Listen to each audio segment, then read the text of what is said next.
Hello and welcome to this tutorial by Custobar. My name is Shadi, I am the head of support at Custobar, and in today's tutorial we will cover how to create the content for your email campaigns. Now there are two ways to get there. If you had followed our initial how to create a campaign from scratch tutorial, then you know how to get started with a new action. The other way to access the content of a campaign is if you already saved a draft and you want to edit it. Let's go ahead and find our draft down here in the draft section of the actions. This is the email that I want to modify, and I will click the edit button. I am now immediately redirected to the content page, and here's where I can see all my email modules. The way that the content is created in Custobar is using the drag and drop feature of all the modules that belong to this email. As you can see, this content has already some content. This is because when I created this template, I wanted to have some placeholder modules. If I want to remove some of them, I can just highlight the module in question and click on the trash can here. This will remove the module from my template. If I want to add a new module, I can take it from the list here on the left, and I can drag and drop. And if I am correctly, my new module appears. Now, as you can see, there's a list of modules here that I can choose from by drag and dropping. The way to access this list is actually in a different space. I go here where my name is, Settings, Content Template. And this is where I can access all the modules and templates I will use in my emails, as well as in my SMS campaigns. As you can see, there are different types. Here are my templates, and they are called email. Those are email templates. And here are some modules. Those are called email modules. There exist different types in Custobar. For example, the SMS campaign will have the SMS type. If you had a banner template, it would be using the type banner. And the same way, if you have, let's say, an unsubscribe page, the type would be a Custobar page, in case you use the Custobar and subscribe page instead of your very own page, of course. Now, this is where I can edit and modify templates and modules. The way to do that is to click on it, and now I can see the different things. There is the name of the module, the type, what template it should be used with, as well as the actual HTML code. If I click on this button here to toggle the full screen view, I can preview my module in the template of my choosing. When I select the template, the module will show the way it would show in my template. Of course, one module can be used for several templates, and depending on the HTML code you're using, you might have different styling for one module depending on which template it is used with. If I have done the modification I want to do, I can exit the full screen, scroll down, and save. But let's go back to our campaign.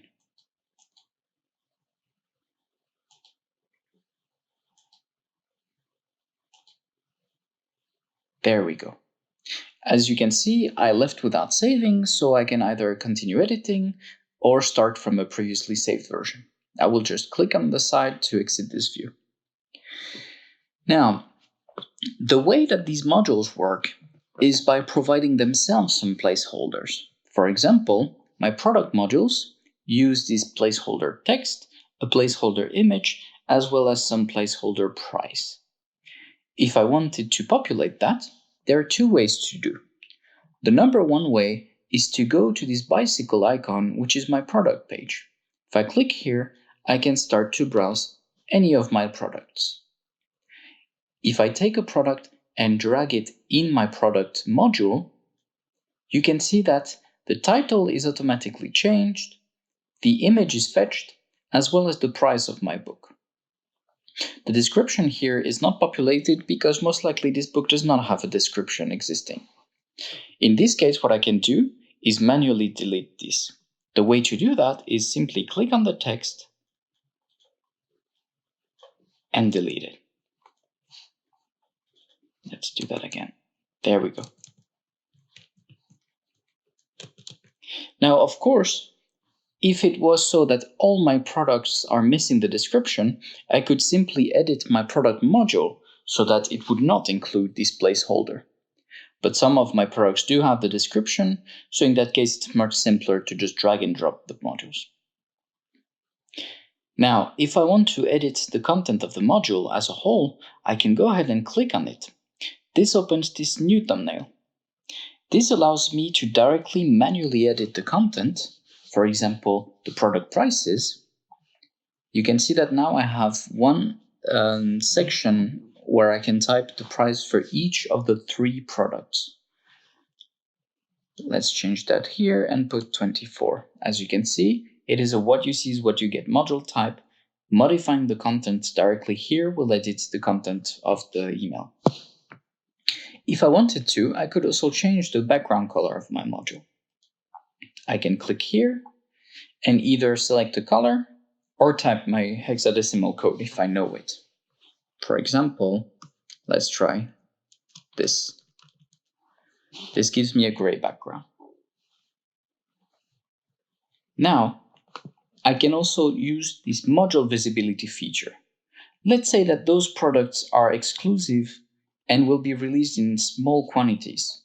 I might not want to show all of that to my newsletter's recipient, but instead only to my VIP customers. The way to do that is to click in this drop-down and choose Show Only to Audiences. I could also hide it from specific audiences. But in that case, I want to only show it to my VIP customers. Let's say that my VIP customers are my Stockholm store customers. That means that only people who are identified as belonging to this specific audience will be able to see these products. All other customers will just see this module followed by this module. Now, I need to define my sender and my preview text. All of those details are very important when your mail is in the inbox, but Custobar will not let you activate your email sending unless you have at least specified the subject and the name. The way to do that is to click in this envelope right here. As you can see, I already have my sender name and the email address. What is missing is my subject. The reason those are already specified is because I have defined them on the template level. If you remember, my template is located here in Content Templates. There you can put a default sender email address and sender name. Of course, if they don't exist in my template, I can manually add them every time I use this template here directly in the editor. But let's go back to what we were doing, which is write a subject. This could be new releases, for example. And my preview text could be discover our new products. Of course, you could also have the text version of your email. If your customers have trouble loading the images, it's always good to have at least this part filled, especially if the image contains a lot of code. This could actually make the preview of the email look a little bit broken, so it's good to have a text version. And if you needed to, you could fill those tags for your campaign tracking. If you leave them by default, you will have the standard Custobar tags. Now, one thing also is this hero image, for example, can be modified by drag and dropping any content from your image library, just like we did with the products. The way to do that is to click here. This is my image library. I can select the picture I want and drag and drop it into my hero module. Now, if I click on my module, I can see the details of the image. Here is the address of where the image is in my library. I can use an alternate text, for example, if someone hovers over the picture to see what the picture description would be. And I can change the link address that clicking on the picture would do. For example, if instead of having my web store, I wanted to redirect to specific product features, let's say the pair of shoes, I could directly use the link to the pair of shoes. Again, you have the typical features, the dimensions of the picture, and the visibility feature. As you can see, here I have a specific UTM tracking that allows me to see that customers could click this specific link, even if it is my web store. They reached my web store by clicking on the hero image. This is useful in case you have several pictures or links redirecting to the same place. That way you can see what tracked the attention of your customers and what made them interested in clicking to your web store. Now, when I use a picture in Custobar, I can add a sticker to it. The stickers can be found by clicking in this icon. Let's say I want to have my discounted products. I can drag and drop this right here. Those images are blended. That is to say, this will be only a single picture at the time of the sending. And the lack of overlay, but rather having a single pictures, means that the email responsiveness will be maintained. So again, at the moment of the sending, the two pictures will be merged into a single layer. The way to access the stickers is in the settings,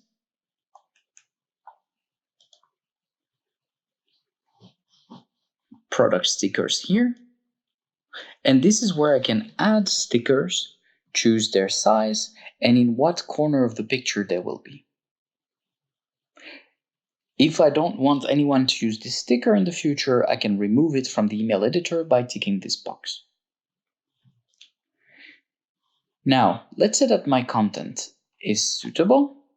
I could send a test email to myself by clicking this. I can add more recipients of that test email by putting a comma or a semicolon.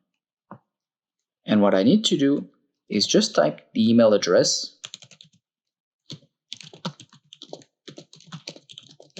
of my colleague, for example, so he can also see the test email of the newsletters I'm about to send.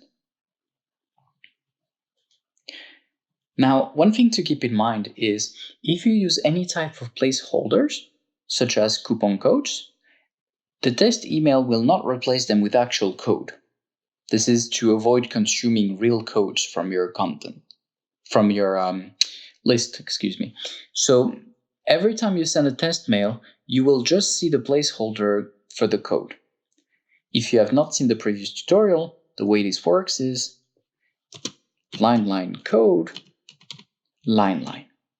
This will be replaced by an actual coupon code from the list that I uploaded in Custobar for every single recipient. Again, in the test sending, this will not be replaced by an actual code. It will not consume one from your list. Those placeholders can be used also for greetings as follow. Oops.